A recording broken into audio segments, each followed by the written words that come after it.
Hey, I'm Michael, and this is Michael in the Middle. It's an intergenerational relational podcast for people who are interested in better human interaction. I'm glad you're here.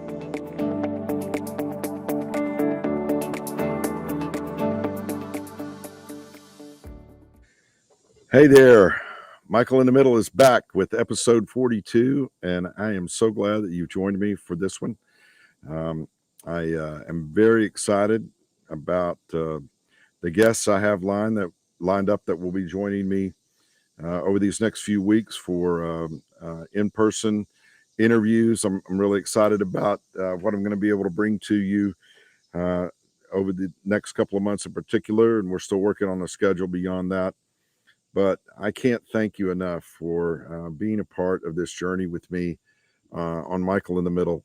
I've got a couple of things I'm going to share with you that I have written previously that are apropos for this time of year.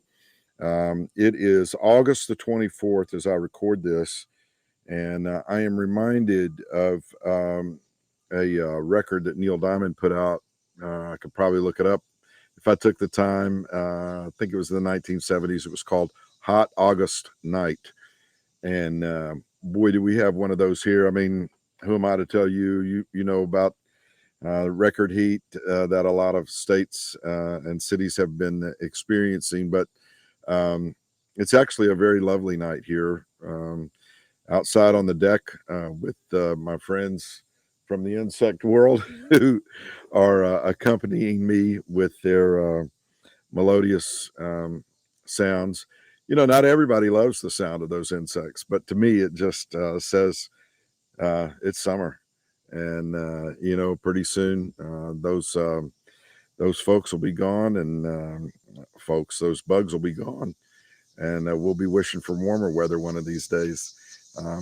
You know, it's kind of hard to find that sweet spot year round unless you live in a very temperate climate that doesn't have a lot of change. You know, I kind of like the change of seasons. I think it's a good way to bring some balance and rhythm to our lives. And you know, pretty soon, even if it's not fall weather, my favorite fall sport, college football, will be on the horizon. I'm excited about seeing where all of this heads with Michael in the Middle as we're now in our second season. And again, thank you for subscribing both on YouTube and on iTunes and Spotify. It really means a lot to me. So this time of year is the start of a school year at varying times during August and September.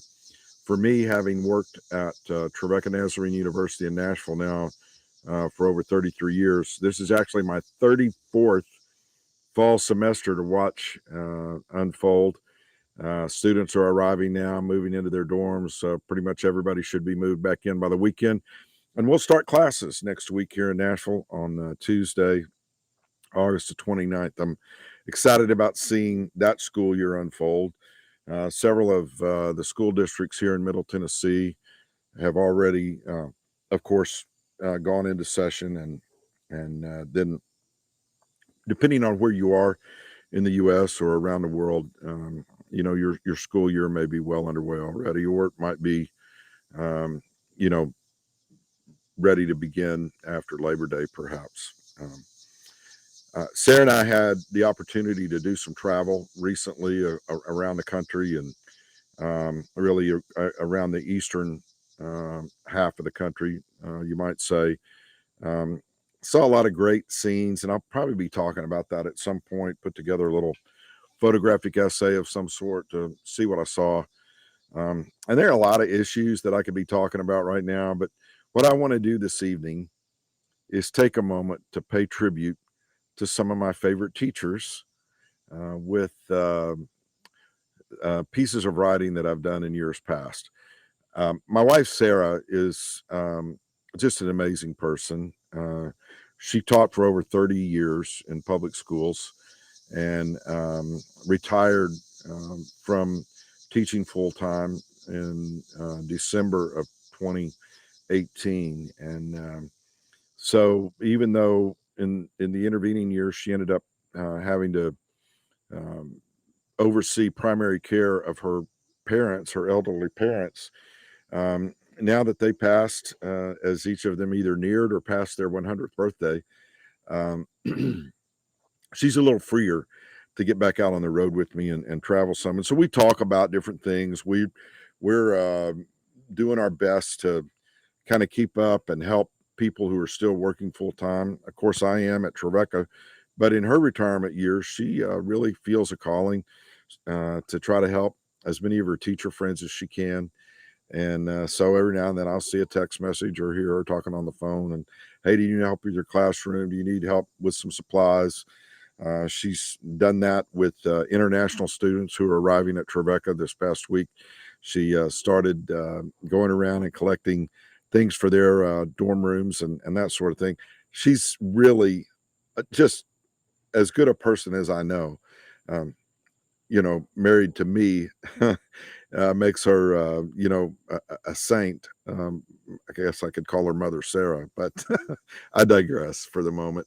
I want to read you something that I wrote about how I felt about Sarah and her colleagues back in August of 2016, and I'll try to freshen it up just a little bit with the dating of it. But this is a blog that I wrote called "My Heroes Have Always Been Teachers."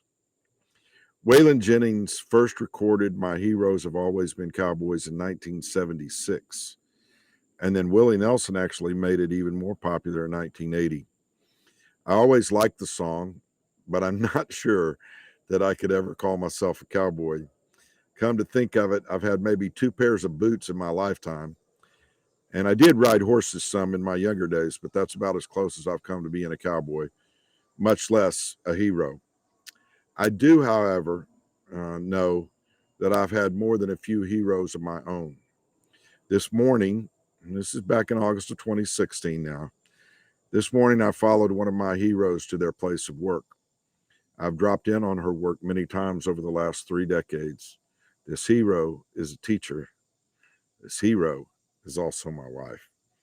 In some respects, I guess Sarah was destined to be a teacher, following in the footsteps of her educator father and possessing an innate ability to make learning fun. I was always been amazed at Sarah's day after day, year after year commitment to help a child blossom. Teaching is hard work. It's lesson plans and grading papers. It's managing a room full of children who come from various backgrounds that um, are not left behind when they get to school. It's managing a room full of children, each of whom needs care and love and attention. But teaching is also a calling that can be, excuse me, teaching is also a calling that can be immensely rewarding, although I don't think that they'll ever be paid on a scale commensurate with the investment they are making in the future of our world. Teachers are almost always working for something more than a paycheck. I saw that again on that day in August of 2016 as Sarah welcomed her new 4th graders at DuPont Elementary. Nervous students were brought to the door by a parent or a grandparent where they were greeted by a real, live hero. As I began to make my way to the door, Sarah said, "This is Mr. Johnson. He'll be out here to see us every now and then." Not all students had yet arrived, but when I said I wanted to take a couple of photos, Sarah told the children to line up and pose. She was already gathering her new classroom family together, and it was a beautiful thing. I had planned that year, and I did as much as I could get out there to see her class every now and then. Fortunately for Sarah's students, she was there every day. My heroes have always been teachers, or at least teachers have always been heroes of mine, maybe to put it more succinctly. I have thought many times about the role of teachers in my life, and I could go on and on about several that made an absolutely huge impact on me. But there are a couple of others that I would like to mention to you, and it relates to when I was in high school in Jackson, Mississippi. It was an absolute, you know, I think I've talked about this maybe in some other blogs, but it was a challenge to me when we moved in 1975 from Oklahoma City to Jackson, Mississippi.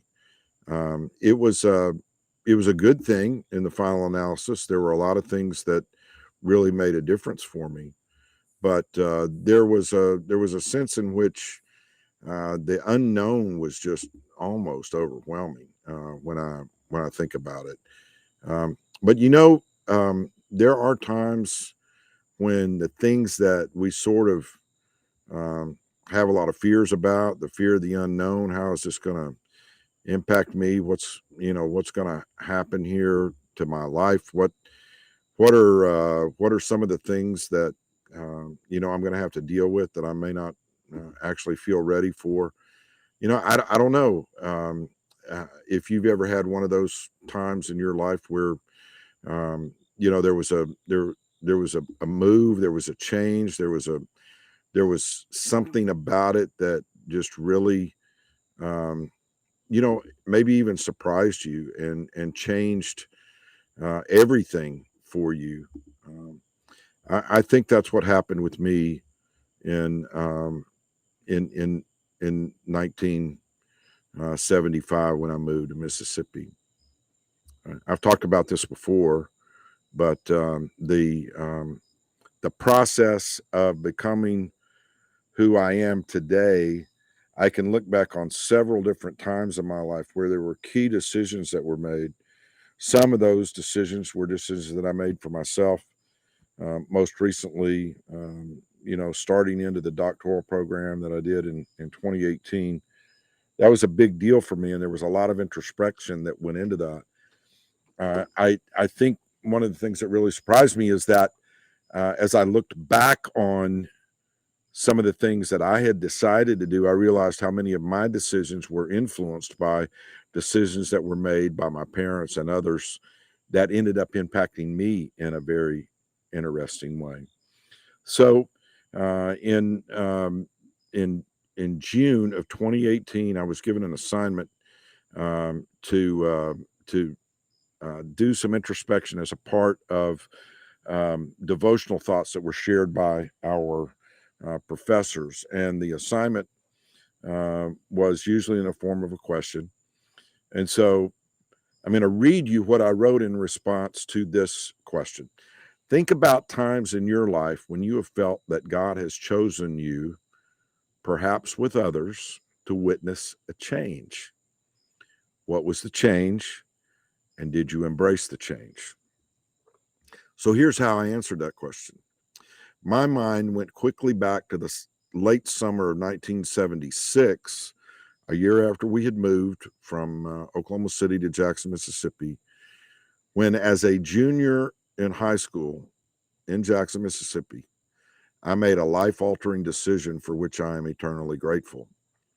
I had written about this subject before, but in this particular assignment, I was reminded that our family's move from Oklahoma City to Jackson just prior to my sophomore year was mostly a challenge for the first year or so. There were some fun things that happened, some things I look back on with great fondness, but the first year in Mississippi had its fair share of challenges. I was still processing a lot of new knowledge. Here's why. Attending a predominantly African-American high school, Jim Hill High School, in a neighborhood adjacent to Jackson State University near downtown, I found myself on the other side of the majority-minority scale. It was unsettling, not because of any specific issues with other students, but simply because it was so different from my previous school experiences. I told myself that I had no issue with being in the minority, but I also allowed myself to wonder if I might do better in one of the many private so-called Christian academies in the area. Deep down, I also knew that my height and slowness of foot would make it difficult to ever get any playing time on the Tiger basketball team.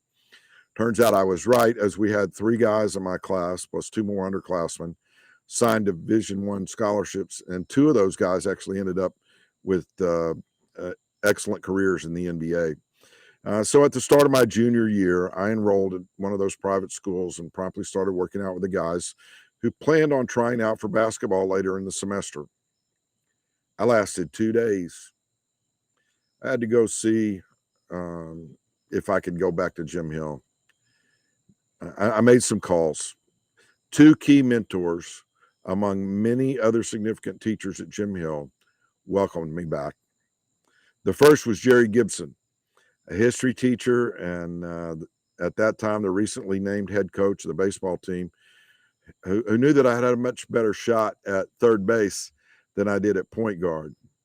Along the way, Coach Gibson taught me the value of respect, playing the game the right way, and the necessity of hard work. The other was Mary Meredith, who I later learned was married to one of our country's most notable civil rights icons, James Meredith.